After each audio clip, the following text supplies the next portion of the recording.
Hello दोस्तों, मित्रों, सखा बंधुओं, कैसे हो आप सब। तो मैं वाईजे सर फिर से एक बार और सेशन लेके आया हूँ आपके लिए नेक्स्ट। तो मैंने कहा दिवाली का त्यौहार बहुत नज़दीक है, खुशियों की लड़ी है, खुशियों की जड़ी है, और इन सब के बीच में कोई कहेगा वाईजे तेरे को हमारी क्या पड़ी है। अरे मित्रों, 111 दिन का प्रॉमिस किया था और वाईजे प्रॉमिस से पीछे हटने वाला इंसान नहीं है। तो मित्रों चलिए आगे बढ़ते हैं अमीन्स चैप्टर में। तो मैंने कहा ईएसआर रिएक्शन हमने लास्ट टाइम पे लगा दी थी और मैंने आपसे कहा था कि दो केस हैं। एक तो एनिलीन का इश्यू है कि भैया वो बहुत ज़्यादा रिएक्टिव है ईएसआर के लिए, लेकिन नाइट्रेशन का नाम आते ही शर्मा जाती है। क्यों? क्योंकि नाइट्रेशन में वो एकदम से डीएक्टिवेटिंग ग्रुप बन जाता है, स्ट्रॉन्ग इलेक्ट्रॉन विड्रॉइंग ग्रुप। ठीक है, दो बातें मैंने बताई। अदर ईएसआर में एक्टिवेटिंग करता है, लेकिन नाइट्रेशन में प्रोटोनेशन की वजह से स्ट्रॉन्ग इलेक्ट्रॉन विड्रॉइंग ग्रुप बन जाता है। तो ईएसआर अपना हो गया था। आगे में एक टेस्ट में देखिए आइसोसाइनाइड टेस्ट, और क्या कहते हैं इसको, और कहते हैं बच्चों इसे कार्बिल अमीन रिएक्शन। कार्बिल अमीन रिएक्शन आइसोसाइनाइड टेस्ट क्या है? तो देखिए ये रिएक्शन है प्राइमरी अमीन की। You take any primary amine, आप प्राइमरी अमीन ले लो, मैंने कहा एरोमेटिक ले लो चाहे कोई भी ले लो, ठीक है।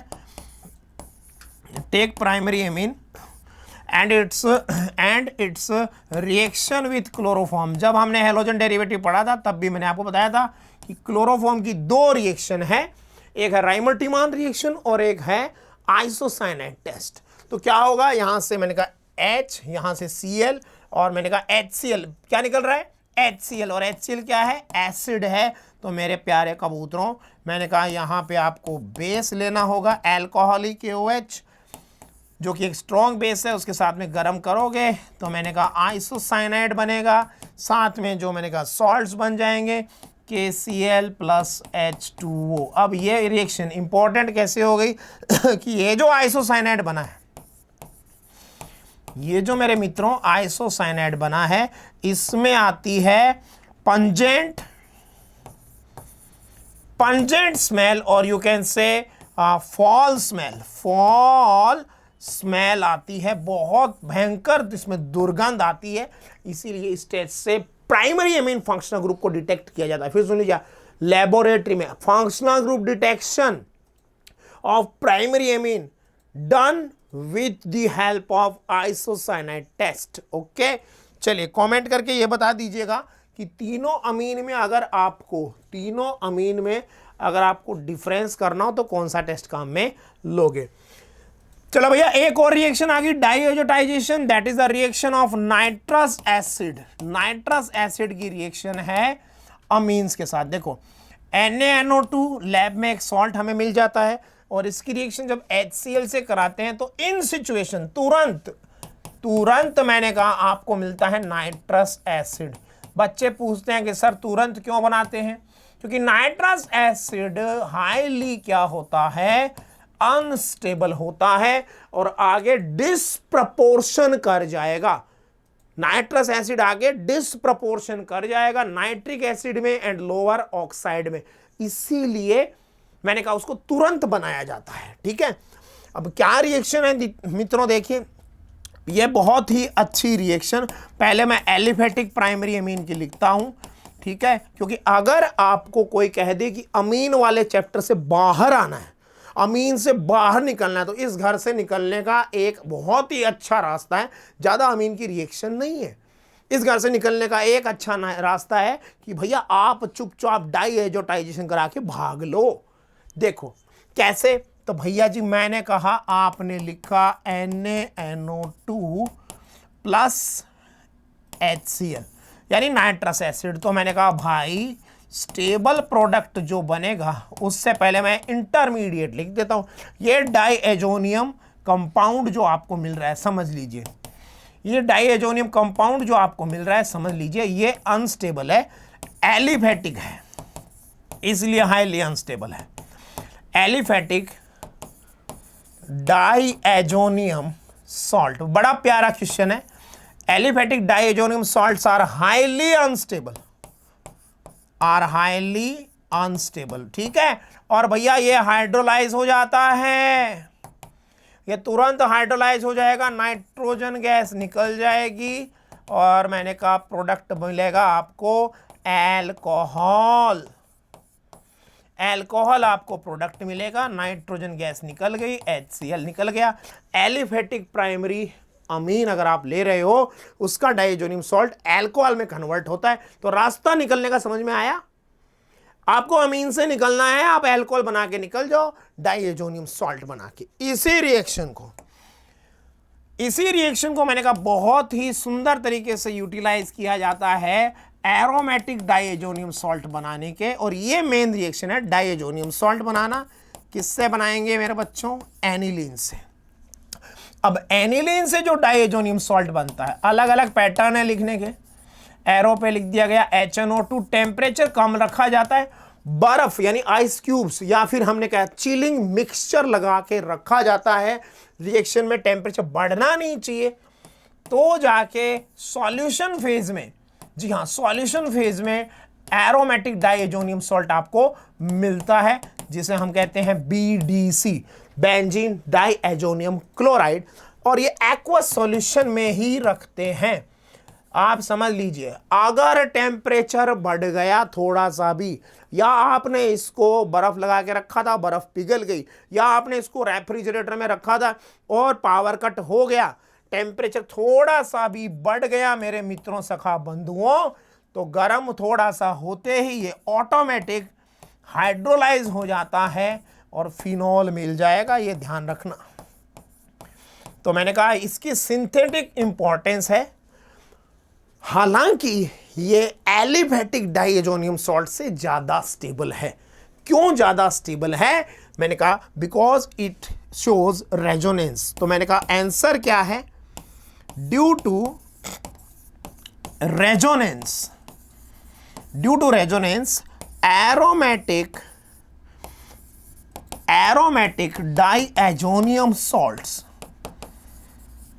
Diazonium salts are more stable than aliphatic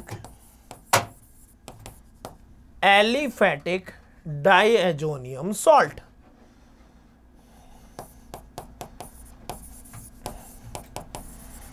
aliphatic diazonium salt.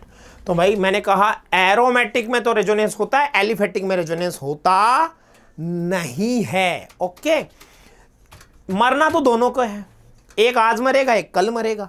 मैंने बोला एलिफेटिक डाइएजोनियम सॉल्ट तो भैया तुरंत ही मर जाता है, अल्कोहल बना लेता है।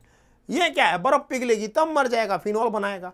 एक से अल्कोहल और एक से फिनॉल, सीधा रास्ता, सीधी बात, नो बकवास। चलिए मेरे मित्रों सखा बंधुओं, ये डाइएजोटाइजेशन की बात हुई। हालांकि इससे भी पहले प्राइमरी सेकेंडरी टर्शियरी अमीन से अलग अलग कंपाउंड बनते थे। प्राइमरी अमीन से अल्कोहल आपने बनाया, सेकेंडरी अमीन के पास एक्टिव H कम होता है, आप समझ लो, तो उसकी रिएक्शन थोड़ी अलग है। ठीक है, उससे नाइट्रोलिक आगे एसिड टाइप का बनता है। और जो टर्शियरी अमीन है उसके पास एक्टिव H नहीं है, तो वो जनरली लॉन पेयर देके सॉल्ट बनाता है। ठीक है, नाइट्रिक एसिड एसिड है, सॉरी नाइट्रस एसिड एसिड है, उससे सॉल्ट बनेगा। फिर कहा मैंने प्राइमरी अमीन से अल्कोहल, सेकेंडरी अमीन से सुडो नाइट्रोल और टर्शियरी से बनता है सॉल्ट। चलिए हिंसबर्ग टेस्ट भैया, इससे डिस्टिंग्विश करते हैं आप, डिफरेंस करते हैं, आइडेंटिफिकेशन करते हैं, difference between primary, secondary and tertiary amines. मैं फंक्शनल ग्रुप की रिस्पेक्ट में बोल रहा हूं। देखो प्राइमरी, सेकेंडरी, टर्शियरी अमीन में डिफरेंस करते हैं। ठीक है जी, चलिए तो देखते हैं हिंसबर्ग रिएजेंट क्या है मेरे प्यारे कबूतरों और छोटी छोटी कबूतरियों। इधर देखो, हिंसबर्ग रिएजेंट होता है ये, हिंसबर्ग रिएजेंट होता है ये, इसको बोलते हैं बेंजीन सल्फोनाइल क्लोराइड। इसी को हिंसबर्ग रिएजेंट कहते हैं। और रिएक्शन कौन सी है? मैंने कहा भैया जी अमीन की ये एक्टिव H की रिएक्शन है। Active H reaction. समझ जाओ, सुनो हमारी बात। तो चलो मेरे मित्रों, मैंने कहा पहले मैं सबसे पहले लिखना शुरू किया। मैंने कहा मेरे पास छोटी सी उम्र में क्या है, हिंसबर्ग रिएजेंट है, जिसको मैंने ऐसे लिख दिया C6H5SO2 Cl, और एक्टिव H ये लिखा जी आपके सामने प्राइमरी अमीन। प्राइमरी अमीन लिखा, ये लो। अब प्राइमरी अमीन के पास एक्टिव H कितने, 2 है, यहां से गया H, यहां से गया Cl। तो मैंने कहा मेरे मित्रों, सखा बंधुओं, HCl निकला। आप समझ लीजिए HCl निकल रहा है, मीडियम क्या ले लेना चाहिए, बेस ले लेना चाहिए। ठीक है, तो देखिए क्या बनेगा। मैंने कहा यहां पे सल्फोनिक एसिड का अमाइड बनेगा। सल्फोनिक एसिड का ये जो अमाइड यहां आपको मिलेगा, ठीक है, इसको मैं कह दूं अगर सिस्टमेटिक, तो इसका नाम हो जाएगा एन एल्काइल। देखो नाइट्रोजन पे एल्काइल है, एन एल्काइल बेंजीन सल्फोनामाइड। और मेरे मित्रों, इसके पास भी एक्टिव H है, इसके पास भी अभी भी क्या है, एक्टिव H प्रेजेंट है। अगर आपको दिखाई दे रहा है तो ये जो है, जैसे ही आप इसको बेस के साथ ट्रीट करोगे, बेसिक मीडियम में डालोगे, तो ये सॉल्ट बना लेगा और उसमें सॉल्यूबल हो जाएगा। मेरे प्यारे कबूतरों, मैंने कहा primary amine reacts with Hinsberg reagent make amide which is soluble in base. 3 test tube लेनी है, एक में प्राइमरी, एक में सेकेंडरी और एक में टर्शियरी। ठीक है, अमीन आपके पास है, पहले में आपने हिंसबर्ग डाला तो वो सॉल्यूबल हो गई, क्या बना के, अमाइड का सॉल्ट बना के। चलिए आगे देखते हैं। अब मैंने क्या कहा, अब बारी आई सेकेंडरी अमीन की, C6H5SO2 Cl। अब सेकेंडरी अमीन के पास, बेचारे के पास एक्टिव H कम है, एक ही एक्टिव H है सेकेंडरी अमीन। तो इतना तो आपको समझ में आ ही जाना चाहिए कि भैया HCl तो निकल जाएगा, HCl तो निकल जाएगा, क्योंकि मीडियम आप बेसिक ले रहे हो, वो तो आपको बेस लेना ही आगे। ठीक है, और मैंने कहा भाई यहां पे भी अमाइड बनेगा, लेकिन अब ये अमाइड पहले वाले से अलग है। ये मैंने कहा पहले वाले के कंपेयर में अलग अमाइड है। ठीक है, वो पहले वाला, अगर आप कह रहे हो कि सेकेंडरी अमाइड था, तो ये टर्शियरी अमाइड बन गया, इस टाइप का अमाइड बन गया, मतलब अमाइड चेंज है। अब ठीक है, इसमें 2 एल्काइल ग्रुप है, सीधी बात। तो इसके पास एक्टिव H नहीं है, सल्फोनिक एसिड का ये जो अमाइड बना है, इसके पास एक्टिव H नहीं है, और इसका नाम क्या हो गया मित्रों, इसका नाम हो गया NN डाइएल्काइल, NN डाइएल्काइल बेंजीन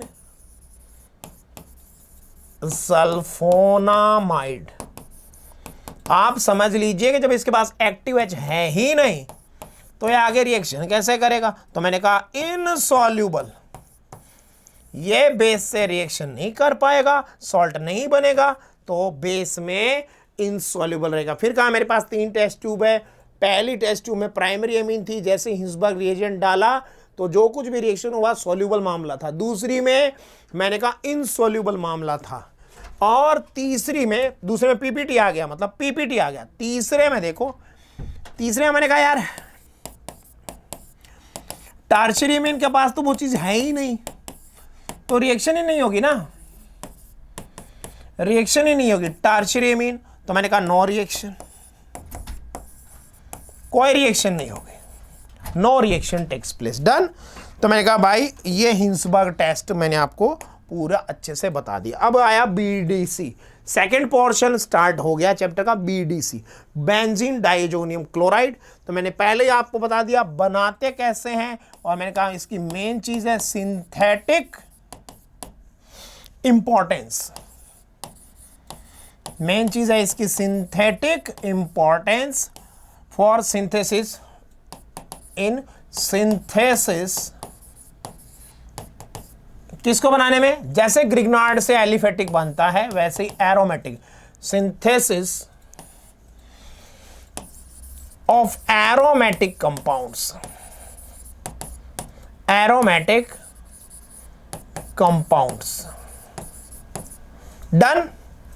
देखो भाई बीडीसी कैसे बनाया, बीडीसी बनाया गया डाइएजोटाइजेशन से। छोटी सी रिएक्शन है भैया, देख लियो। मैंने कहा जनरली ये रिएक्शन जो है ना, इस टाइप का पैटर्न एनसीईआरटी में लिखा होता है। आपके पास नाइट्रो कंपाउंड था, आपने पहले उसको रिड्यूस किया स्क्रैप आयरन HCl से रिएक्शन करा के, तो बन गया एनिलीन। और मेरे मित्रों एनिलीन जो है इसका आगे डाइएजोटाइजेशन कराया आपने नाइट्रस एसिड के साथ, जो कि तुरंत बनाया गया। 0 to 5 डिग्री सेल्सियस टेम्परेचर कम रखना है, आइस लगा के रखनी है, तो भैया जी बन गया बीडीसी, बात खत्म हो गई। और मैंने आपसे बताया अभी पीछे भी कि ये सॉल्यूशन फेज में ही रखा जाता है। फिर मैंने कहा कि ये व्हाई इट इज कंपेयर में, जब एलिफेटिक डाइजोनियम सॉल्ट से करते हैं इसको, तो कंपेयर में ये उससे थोड़ा ज़्यादा स्टेबल है। और इसका रीज़न है कि इसमें भाई इसमें रेजोनेंस होता है। देखिए ये बाहर जाएगा, ये इधर इलेक्ट्रॉन खींचेगा, ठीक है सॉरी। और इस तरीके से अगर मैं आपको कह दूं कि भैया जी नाइट्रोजन पे तो प्लस ही रहने वाला है, ऑर्थो पे प्लस आ गया, ये इलेक्ट्रॉन विथड्रॉइंग ग्रुप है भाई, ध्यान रखियो है। और इस तरीके से मैंने कहा भाई इसमें रेजोनेंस हो रहा है, that's why it is more stable. चलिए अब आप देख सकते हैं कि भैया नाइट्रोजन पे प्लस है, तो मैंने कहा यार नाइट्रोजन को निकाल दो ना। नाइट्रोजन निकल सकता है मॉलिक्यूल के फॉर्म में, क्या दिक्कत है, लेकिन पीछे फिनाइल कैटायन नहीं बनेगा। तो फिर मैंने कहा जब नाइट्रोजन तुम निकालना चाहते हो तो सीधे तो नहीं निकलेगा। नाइट्रोजन जब तुम निकालना चाहते हो मित्रों, तो तुम्हें पता है क्या करना है। तुम्हें नाइट्रोजन निकालने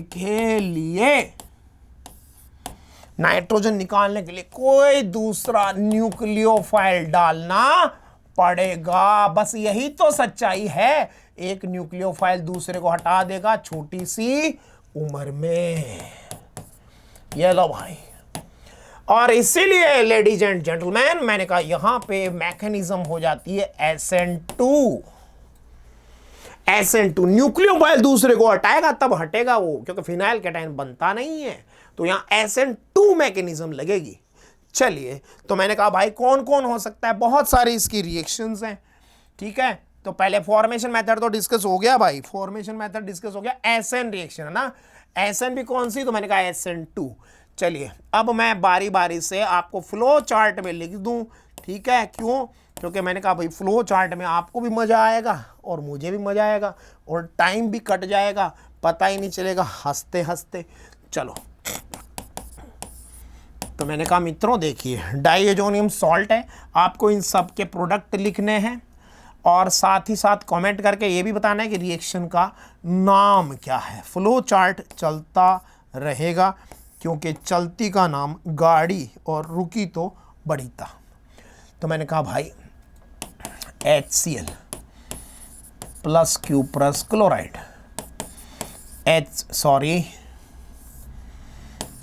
HBr प्लस क्यूप्रस ब्रोमाइड। चलिए यहां KCN लिख दिया, KCN प्लस कॉपर साइनाइड। चलो फिर कहा मैंने कॉपर पाउडर ले लेते हैं ना इस बार, HCl plus copper powder, HBr plus copper powder.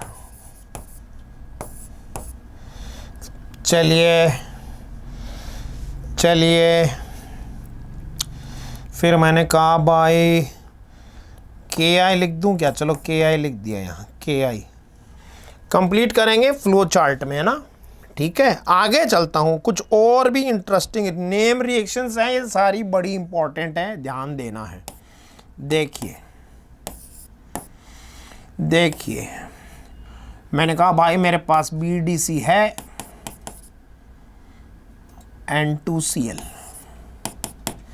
इस बार क्या किया इस बार आपने पहले स्टेप में तो इसकी रिएक्शन कराई हाइड्रोफ्लोरोबोरिक एसिड से HBF4, और फिर जो भी चीज बनी उसको थोड़ा गर्म कर दिया। ठीक है, चलिए फिर मैंने कहा भाई इसको यार अगर मैं NaNO2 के साथ डील कर दूं सीधा, फिर मैंने कहा भाई इसको अगर मैं इथेनॉल के साथ में डील कर दूं तो क्या हो, इथेनॉल प्लस वाटर। फिर मैंने कहा भाई इसको अगर मैं H3PO2 के साथ डील कर दूं तो क्या हो। ठीक है, फिर मैंने कहा भाई इसको अगर मैं पानी के साथ थोड़ा गुनगुना कर दूं, है ना, गुनगुना कर दूं इसको, बहुत दिन हो गए, H2O ल्यूकवार्म। तो ये सब रिएक्शन आपको कंप्लीट करनी है, और मैंने कहा भाई लगे हुए आज ये चैप्टर ख़त्म कर देंगे अपन, है ना। चलो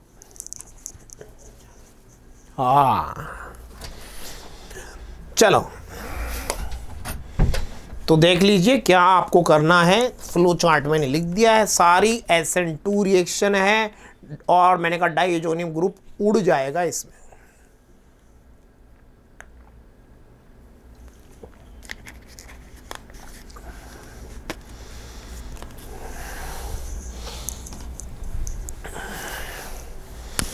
चलिए तो मेरे बच्चों पहली रिएक्शन जो है HCl plus cuprous salt, reaction का नाम ध्यान आया आपको। The name of this reaction देखो, इट इज कॉल्ड सैंडमायर, सैंडमायर्स रिएक्शन। और ये हमने कहाँ पढ़ी, ये हमने हेलोजन डेरिवेटिव वाले चैप्टर में पढ़ी थी, फॉर्मेशन ऑफ हेलो एरीन्स। तो पहली रिएक्शन में मित्रों सखा बंधुओं क्या बन गया, पहली में बना क्लोरोबेंजीन, फिर मैंने कहा नाइट्रोजन निकल गई। दूसरे में सैंडमायर रिएक्शन, फिर से दूसरे में बनी ब्रोमोबेंजीन, ब्रोमोबेंजीन नाइट्रोजन निकल गई साइड प्रोडक्ट में। ठीक है, HBr वगैरह, ये जो चीज़ है ना ये लिखने की नहीं है। चलो HCl भी निकला है, HCl एक बार लिख दिया मैंने। चलो अब साइड प्रोडक्ट नहीं लिखेंगे, ये भी सैंडमायर रिएक्शन है, इसमें बनेगा बेंजोनाइट्राइल। प्रोडक्ट का नाम क्या है मित्रों, प्रोडक्ट का नाम है बेंजोनाइट्राइल। चलिए थोड़ा कलर चेंज कर देते हैं।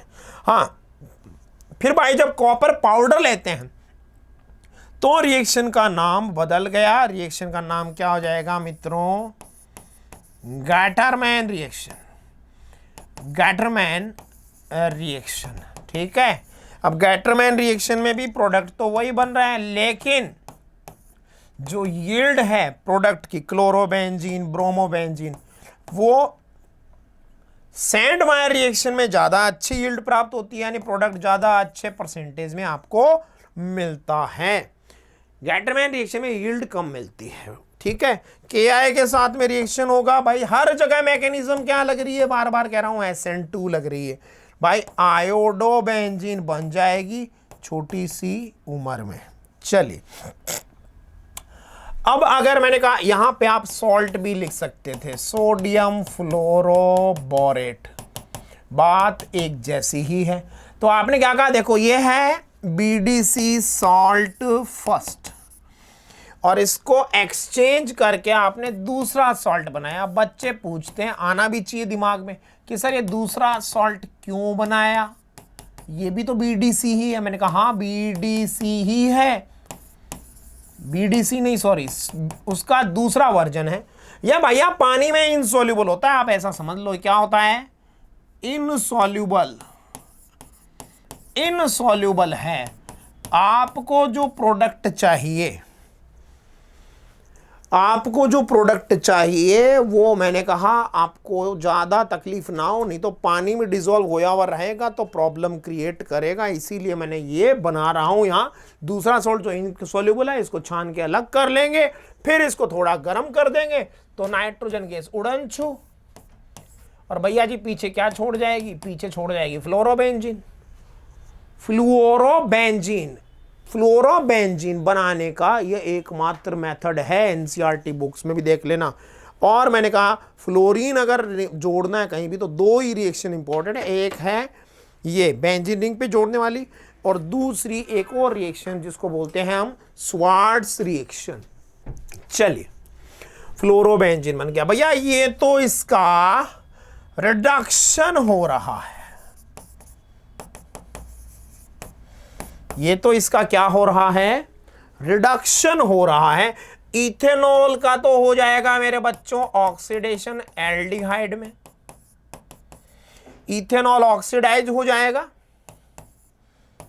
और बीडीसी से बेंजीन बन जाएगी। बेंजीन बनाने का भी मेथड है, ये है फॉस्फीनिक एसिड, फॉस्फीनिक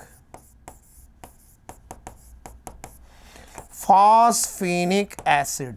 तो भैया जी देखो फॉस्फीनिक एसिड या हाइपोफॉस्फोरस एसिड जो है, इससे भी मैंने कहा ये एक रेडॉक्स रिएक्शन होगी, रिडक्शन है, ये भी रिडक्शन है बीडीसी का, और बन जाती है बेंजीन, फिर से benzene.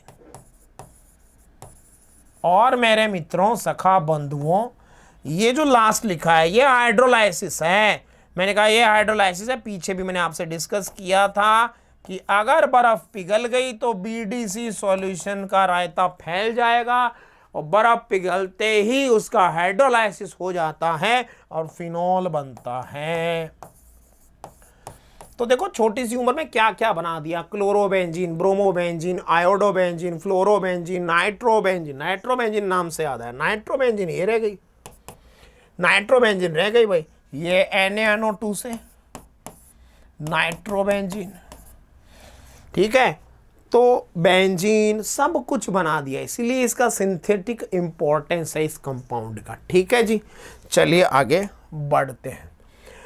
Coupling reaction, coupling reaction से क्या मिलता है मित्रों, देखो कपलिंग रिएक्शन से आपको मिलता है सिंथेसिस ऑफ एजोडाइज। एजोडाइज में क्या ग्रुप होता है, एजोडाइज में ये ग्रुप होता है बेटे। एजोडाइज सिंथेसिस के लिए पिगमेंट्स या डाइज बनती है, इससे दो मेन रिएक्शन मैंने कहा आपके साथ में डिस्कशन में आनी चाहिए। एक तो कपलिंग फिनॉल के साथ होती है, चाहे वो बीटा नेफ्थोल के साथ कर लो, चाहे अल्फा नेफ्थोल के साथ कर लो, और एक है एनिलीन के साथ कपलिंग। चलिए तो मैंने कहा भाई कपलिंग दो रिएक्शन है बीडीसी की दो कपलिंग रिएक्शन है।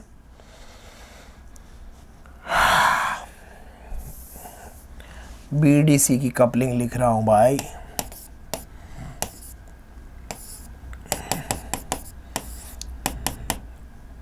पहला है कपलिंग विथ फिनॉल। चलो कपलिंग विथ फिनॉल लिख देते हैं पहले। देखो भाई ध्यान से देखियो बात को, फिनॉल के रिस्पेक्ट में तो ये है ESR, फिनॉल की रिस्पेक्ट में ESR रिएक्शन है, और ये पूरा जो ग्रुप है ये BDC जो है ये इलेक्ट्रोफाइल की तरह बिहेव करेगा। तो साइज इसका छोटा तो नहीं है, बहुत बड़ा साइज है। अब जब बहुत बड़ा साइज है तो भैया स्टेरिक फैक्टर लग जाता है, पैरा पोजीशन से यहां से H गया, यहां से Cl गया, क्या निकल गया मित्रों, मैंने कहा निकल गया HCl। अब HCl तो निकला सो निकला, आप यहां पे देखिए कि फिनॉल एक एसिड है।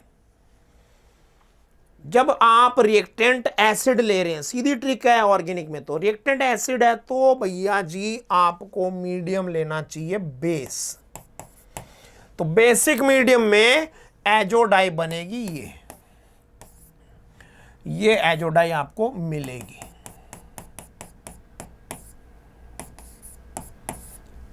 और मैंने कहा ये पैरा पे OH। अब इस एजोडाई का नाम क्या है, इस एजोडाई का नाम है para hydroxy azo benzene. Para hydroxy azo benzene, ठीक है। और मैंने कहा भाई ये जो है, ये मैंने कहा एक रेडिश कलर की डाई है, रेड कलर की ये डाई है, ठीक है। चलिए आगे बढ़ते हैं।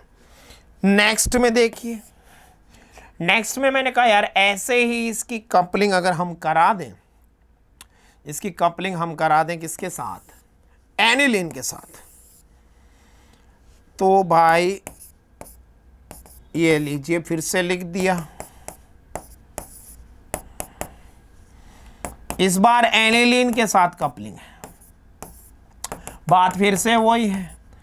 एनिलीन के रिस्पेक्ट में ये रिएक्शन है ESR, पैरा पे क्या है बेटे H, ESR, और मैंने कहा भाई डायरेक्टिव इफेक्ट आपको पता ही है, और ये जो इलेक्ट्रोफाइल है ये साइज में बड़ा है तो स्टेरिक फैक्टर लगा, मैंने कहा भाई निकल गया HCl।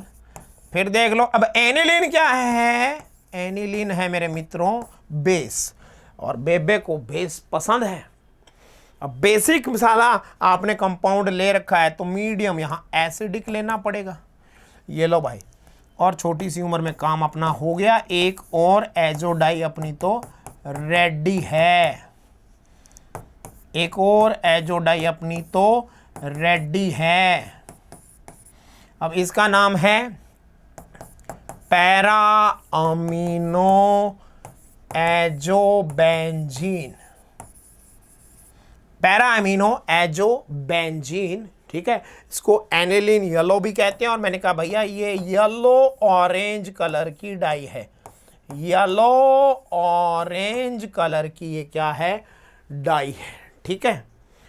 तो मेरा इतना मैंने कहा ये जो चैप्टर था इसका कंटेंट तो अपन ने पूरा उड़ा दिया है, ठीक है। एक एक चीज़ अपन ने देख ली है, कुछ भी इसमें छिपा हुआ नहीं बचा। अब क्वेश्चन का टाइम आ गया भाई, क्वेश्चन करने का टाइम आ गया। चलिए तो बिना कोई टाइम खोए वेस्ट किए स्टार्ट करते हैं, ठीक है। An organic compound A on reacting with ammonia gives B, करता है भाई, ठीक है। A अमोनिया के साथ रिएक्ट कर रहा है, ये ध्यान देना है। उसने कहा है कि A अमोनिया के साथ रिएक्ट करके B बना रहा है, ठीक है भाई। On heating B gives C। अब यार इस चैप्टर में अमोनिया के साथ रिएक्शन होके B बना, B को गर्म किया तो C बना। C in the presence of KOH reacts with bromine water, ये देखो सॉरी ब्रोमीन लिखा है तो मुझे हाफमैन ब्रोमेमाइड की थोड़ी थोड़ी सी स्मेल आ रही है। C जो है क्या कहा, C in the presence of KOH, bromine से रिएक्शन किया बेस की प्रेजेंस में, तो मैंने कहा ये हो गई Hopman bromide reaction, Hopman bromamide reaction या फिर हाफमैन डिग्रेडेशन। और उसने कहा कि भैया ये आपको प्राइमरी अमीन मिलती है, कार्बन कम हो जाता है मित्रों। अब प्राइमरी अमीन में कितने कार्बन आप देखो, 2 कार्बन है, इसमें 2 कार्बन थे तो C जो है वो अमाइड था, C जो था वो क्या है अमाइड था, तो उसमें 3 कार्बन हो गए, ऑटोमेटिक सेटिंग हो गई। C में मैंने कहा 3 कार्बन थे। फिर कहा गया कि भैया B में क्या था, C में 3 कार्बन थे, फिर तुमने पीछे क्या लिया होगा, तो A कौन है भैया, A ये B जो है ये अपना C अगर अमाइड है 3 कार्बन वाला और आपने गर्म करके बनाया है तो ये सॉल्ट है भाई। B जो है B क्या है सॉल्ट है, और A जो है भैया ये कार्बोक्सिलिक एसिड है। तो कार्बोक्सिलिक एसिड की रिएक्शन अमोनिया के साथ, अमोनिया क्या है बेस, तो मैंने कहा भाई B और लिख देता हूं, ये लो B हो गया सॉल्ट, B हो गया देवियों सज्जनों, देखिए B हो गया सॉल्ट, बात खबर पड़े कि ना। और A जो है सबसे पहले जो लिया गया अमोनिया के साथ बेस और एसिड की न्यूट्रलाइजेशन रिएक्शन, तो भैया 3 कार्बन वाला एसिड हो गया, करेक्ट आंसर होगा 3 carbon straight chain acid propanoic acid. चलिए आगे। बढ़ते हैं। ध्यान से देखिए नेक्स्ट क्वेश्चन, ध्यान से देखिए नेक्स्ट क्वेश्चन क्या कह रहा है। ठीक है,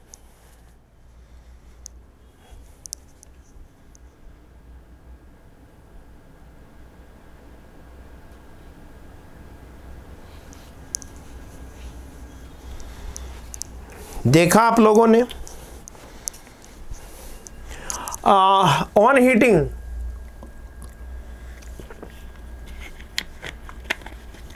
heating and aliphatic primary amine. भैया एलिफेटिक प्राइमरी अमीन को, एलिफेटिक है पहली बात तो, प्राइमरी अमीन है, ठीक है, यानी कि उसमें NH2 ग्रुप है विथ क्लोरोफॉर्म। बड़ा प्यारा यार, ये तो बात खत्म हो गई। आइसोसाइनाइड टेस्ट है, आइसोसाइनाइड टेस्ट, ठीक है जी। क्या मिलेगा आपको? आइसोसाइनाइड मिलेगा। The organic compound formed is an alkyl isocyanide. इतना ही है बस। चलो भाई इसको अच्छे से देखियो। पहले बोला है 0 to 5 degree Celsius NaNO2 plus HCl। भैया डाइएजोटाइजेशन, डाइएजोटाइजेशन भैया जी यहां पे मैंने लिख दिया BDC बन गया। चलो फिर क्या चाहता है? फिर भैया CuCN KCN, ये क्या हो गई? ये अभी पीछे हमने देखा था सैंडमायर होगी ना, सैंडमायर रिएक्शन हो गई। और मैंने कहा भाई नाइट्राइल बन जाएगा, नाइट्राइल यही है, और तो कुछ दिया नहीं है। ये लो, ये लो भैया, ये लो, नाइट्रोजन गैस निकल गई। तो ये प्रोडक्ट बना। क्या पूछा है? प्रोडक्ट ई भैया CN है, उसमें CH3 है पैरा पे। ये लो थर्ड ऑप्शन। चलिए आगे बढ़ते हैं। In the Hofmann bromamide degradation, Hofmann bromamide, मैंने कहा भाई क्या बनता है? अमाइड की रिएक्शन, ब्रोमीन के साथ कार्बन कम हो जाता है, प्राइमरी अमीन मिलती है। Number of moles of NaOH and bromine used पर मोल ऑफ अमीन। अब एक मोल अगर मैं लूं, एक मोल प्रोडक्ट बनाना है मुझे तो भैया देखना पड़ेगा, ये तो लिखना पड़ेगा, बिना लिखे तुक्का नहीं लगाएंगे, कर ही देंगे ना। देखो RCONH2 प्लस ब्रोमीन, और मैंने कहा भाई प्लस KOH और NaOH। NaOH क्या रह गया? ये लो NaOH लिख दिया, NaOH। तू खुश रह भाई। अब देखो क्या मिला आपको? RNH2 प्लस बना NaBr प्लस बना H2O, ठीक है।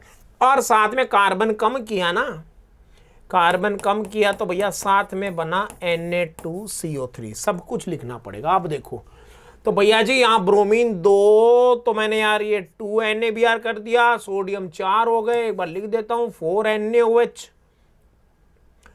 फिर देखो मित्रों, सखा बंधुओं, यहां से 2H और यहां से 2OH, क्या बन गए? 2H2। अरे भाई रुको, ये क्या कर दिया? तो कबाड़ा हो गया, गलत हो गया। नहीं, फिर भी H2O कितने बने वो तो देखना ही है। हाँ तो मैंने कहा भाई Na2CO3, हाँ जी, ऑक्सीजन कितने हो गए? चलो एक बार देख लो। ये CO2 गया, ऑक्सीजन हो गए प्रोडक्ट साइड में 3, और यहाँ पे है 4 और एक 5। सही है फिर तो। चलो एक लास्ट काउंट कर लेते हैं। हाइड्रोजन कितने? 2। हाइड्रोजन कितने? 2 4 डन। ये हो गया। अब क्या करें? कितने मोल NaOH और कितने मोल ब्रोमीन? 1 मोल इसका बनाने के लिए भैया मैंने कहा 1 मोल ब्रोमीन का 4 मोल NaOH, 4 mole NaOH and 1 mole bromine का काम में आएगा। ओके, चलिए आगे बढ़ते हैं।